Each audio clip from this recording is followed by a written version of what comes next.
Every empire believes its strength is permanent. Every superpower assumes that factories will always hum, steel will always pour, and its people will always build. But history has never agreed. In 1850, Britain made more than half of the world's iron, coal, and textiles. Its railways stitched continents together. Its shipyards launched fleets that ruled every sea. Its factories lit the first fires of the modern age. A century later, those same factories stood silent. The nation that invented the Industrial Revolution became an importer of the very goods it once produced. The workshop of the world had become a museum of rust and memory. And Britain never came back. Not in 10 years, not in 75, not ever. In 1950, Detroit was the richest city in America, the beating heart of the automotive world. 3 companies, Ford, General Motors, Chrysler, built the machines that symbolized American power. But half a century later, the Motor City was bankrupt. Its downtown hollowed out, its neighborhoods reclaimed by weeds and silence. And across America's industrial heartland, another transformation began. The Rust Belt, once the forge of a nation, slowly turned cold. Steel mills shuttered. Foundries fell quiet. Entire towns faded from maps.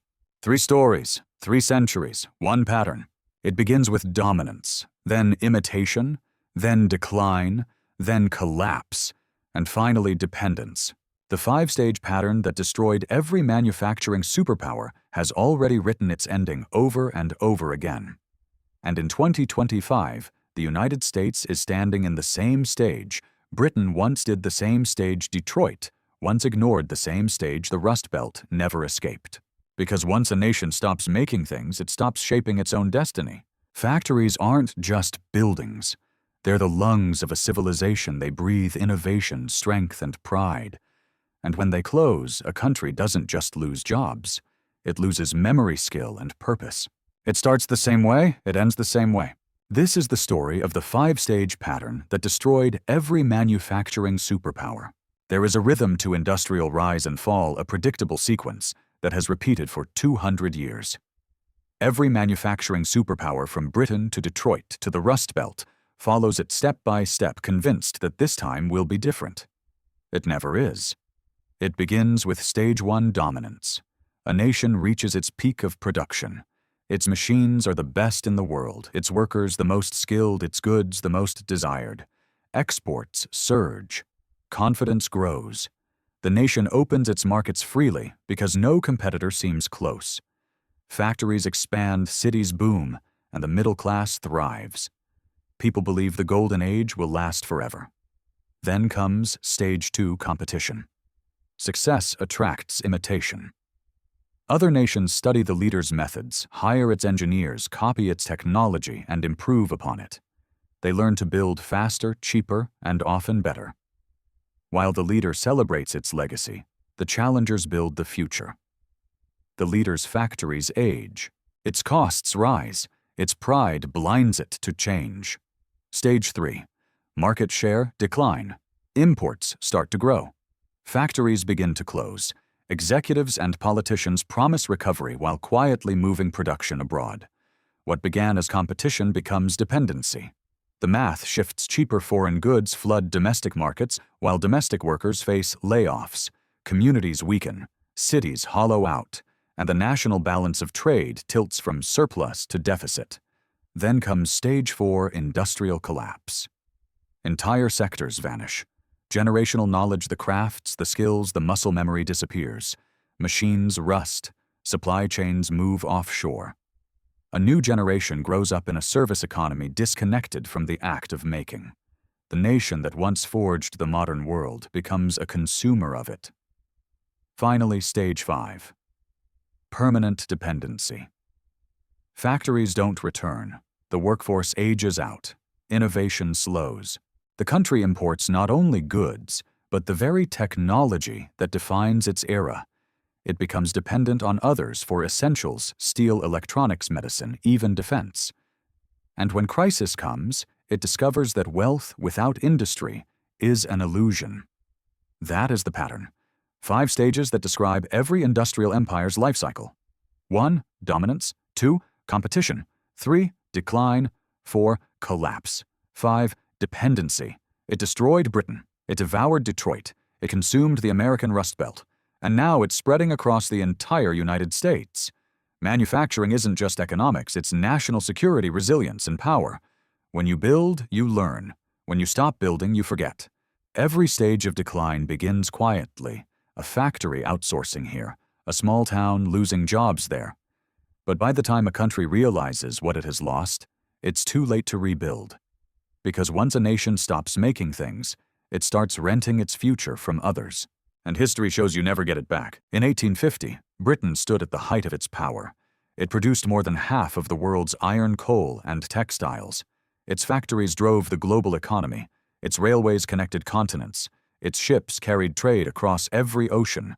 And its engineers, trained precise and relentless, were the envy of the world. Every industrial empire since has tried to repeat that moment. None have surpassed it. Britain's dominance was not luck. It was invention. The steam engine, the spinning jenny, the power loom, the Bessemer process, all British. The Industrial Revolution was born on its soil and matured under its flag. Coal and iron lay beneath its fields. Capital flowed from its banks. Its empire provided markets raw materials and cheap labor. Britain made everything sold everywhere and ruled nearly everyone. That was Stage 1 manufacturing dominance. A nation so confident in its power that it embraced free trade, convinced that no one could compete. Why protect your industries?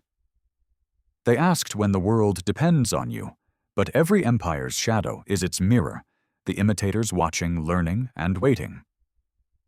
By the mid-1800s, Stage 2 began. Competitors emerge. Germany and the United States studied Britain's factories. They bought British machinery, hired British engineers, and copied British methods. Then they innovated further. Germany invested in technical schools teaching engineering as a science. Its foundries became laboratories of precision. The Krupp Works revolutionized steel production. Siemens mastered electricity. By 1900, Germany was producing more steel than Britain, a silent but irreversible shift in industrial power. Across the Atlantic, the United States grew even faster. Its resources were vast, its energy endless. Its entrepreneurs, Carnegie, Rockefeller, Edison, took British ideas and scaled them to continental size. By 1900, the United States produced more steel than Britain and Germany combined. Britain, the teacher of the industrial age, had become its student. Stage 3, market share decline. British factories aged. Their machines were outdated. Their workers were skilled but expensive. The colonies that once depended on British imports now built their own. And Britain's government, proud, comfortable, and convinced of its superiority, refused to adapt. It believed prestige could substitute for progress. By 1930, Britain's manufacturing edge was gone. By 1950, the empire that had once built half the world's goods was importing from the very nations it had once taught. German steel, American automobiles, Japanese electronics. Factories that had employed generations were silent. The coal mines closed, shipyards rusted, cities that once glowed with furnace light turned gray and still. Stage 4, collapse. What followed wasn't war or invasion. It was something slower, quieter, an internal surrender. A shift from production to finance, from making to managing. The empire of steel and smoke became an empire of paper and speculation. London replaced Liverpool as the symbol of power. Money, not metal, was now Britain's currency of pride. And Stage 5 dependency. By the end of the 20th century, Britain imported almost everything. Its cars came from Japan and Germany, its electronics from Asia, its steel from Europe. Its empire had vanished, and so had its factories. Once you lose the ability to make, you lose the ability to lead. Britain proved it. The first industrial superpower became the first industrial ghost, and the rest of the world was taking notes. A century after Britain's decline, another industrial empire rose, this time not across an ocean, but in the heart of America. Detroit, Michigan. The Motor City. The capital of 20th century manufacturing power. In 1950, Detroit was the richest city in the United States per capita. Its factories built the machines that defined modern life. Ford, General Motors, Chrysler, the Big Three. Together they employed 250,000 people inside the city and millions more across the nation. Steel mills in Ohio, glassworks in Pennsylvania, tire plants in Akron all fed Detroit's assembly lines. Stage 1. Manufacturing dominance.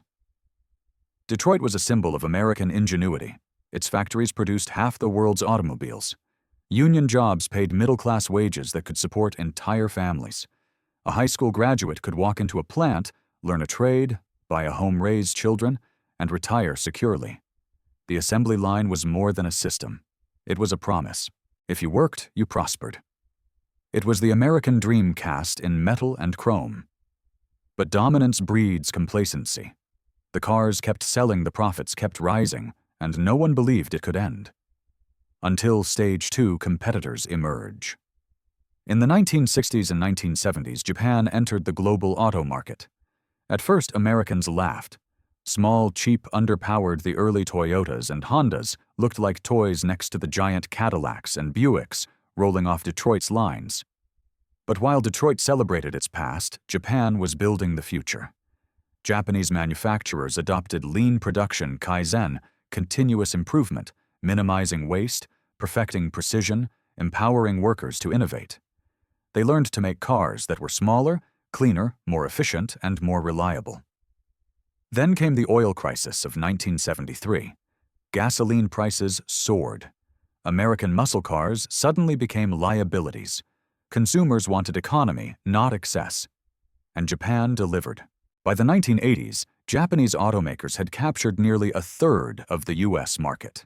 Stage 3 market share decline. Detroit's response was denial.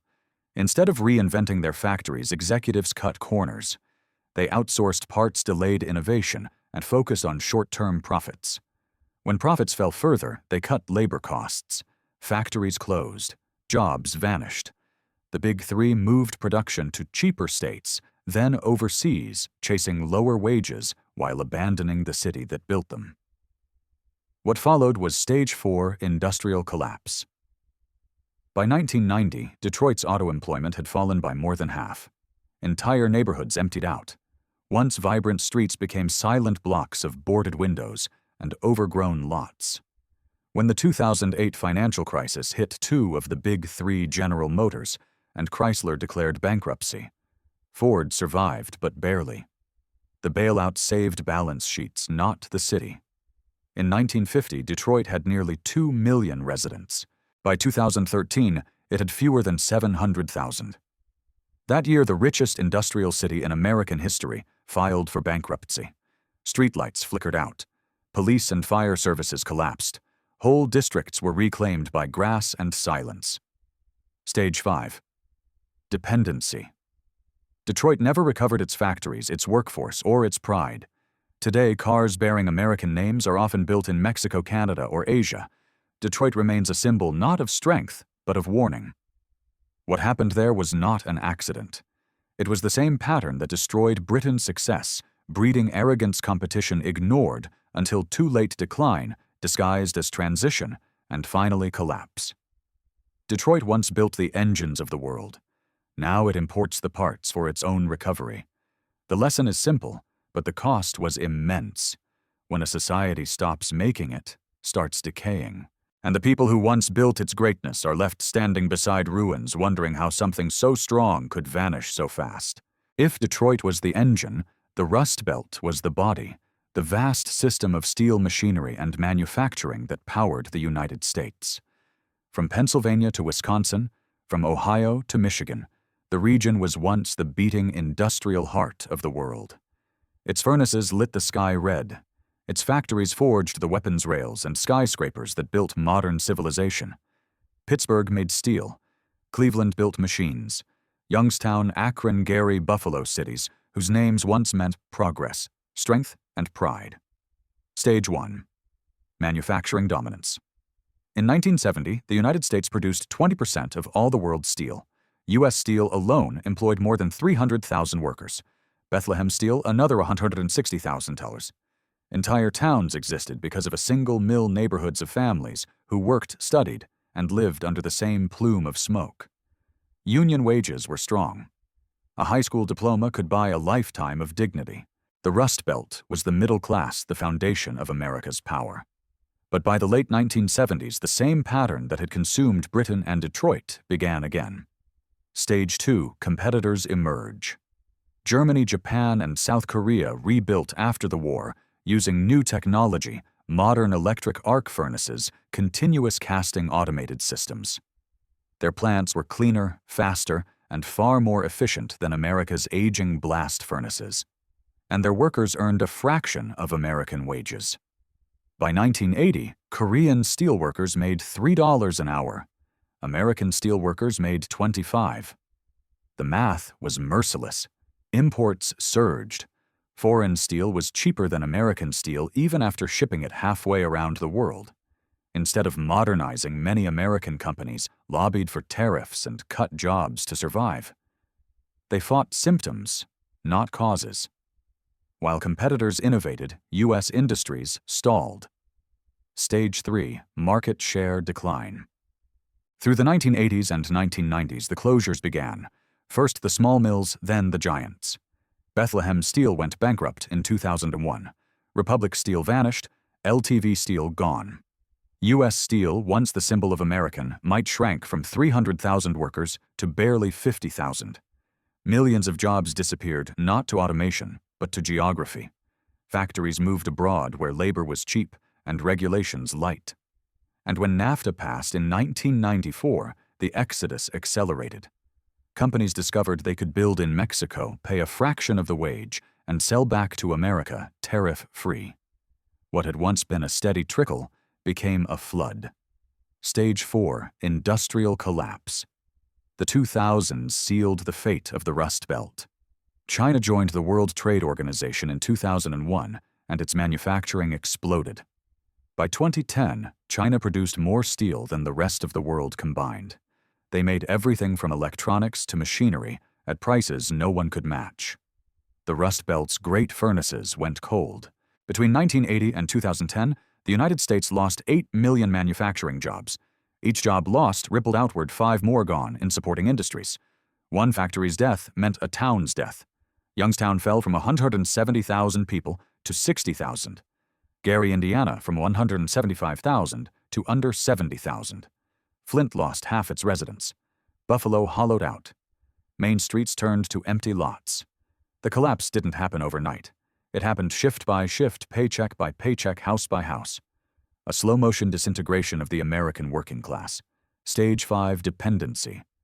By 2020, America imported nearly everything it once made. Textiles from Asia, electronics from China, machinery from Europe, steel from everywhere but home. The Rust Belt became a museum of a vanished era. Its mills dismantled, its rivers clean, but silent, its people left behind. What replaced it was not prosperity, but precarity, low-wage service jobs, unstable hours, no pensions, no future. The opioid crisis hit hardest here, where purpose had vanished.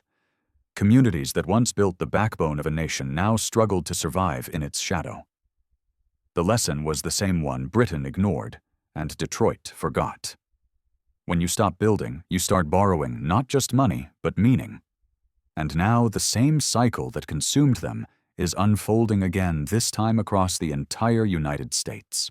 In 2025, the United States stands at a crossroads that Britain, Detroit, and the Rust Belt once faced, but ignored.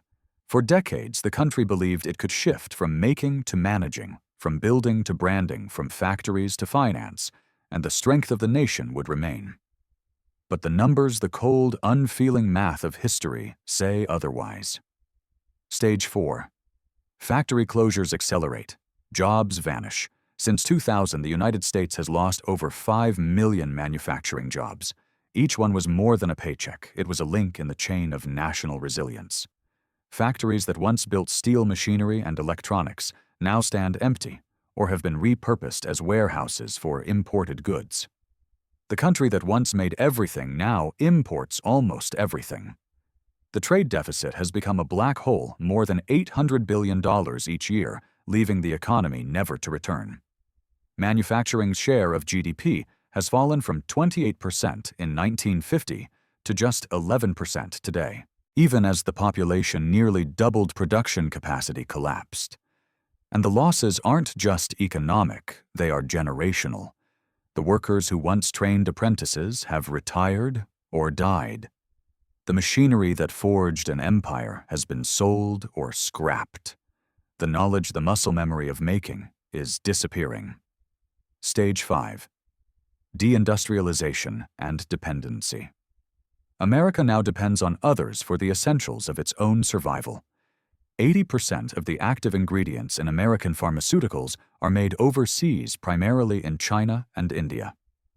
During the COVID crisis, the United States couldn't manufacture enough masks or ventilators. Hospitals waited for shipments from abroad. The same is true for electronics. Every iPhone is designed in California, but nearly every component is built in Asia. Even American-made cars rely on parts manufactured overseas. Steel China produces 1 billion tons per year. The United States less than 80 million. Shipbuilding China constructs 40% of the world's vessels. America less than 1%.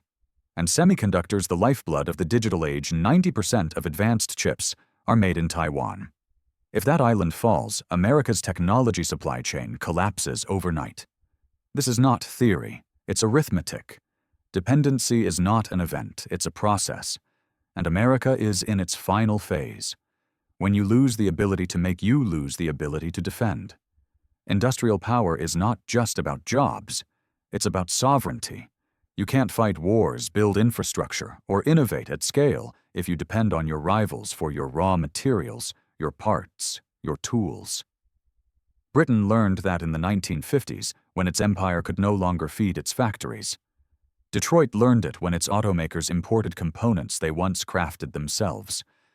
The Rust Belt learned it when the world stopped buying American steel. And now the United States is learning it in real time. Factories don't just create goods, they create nations.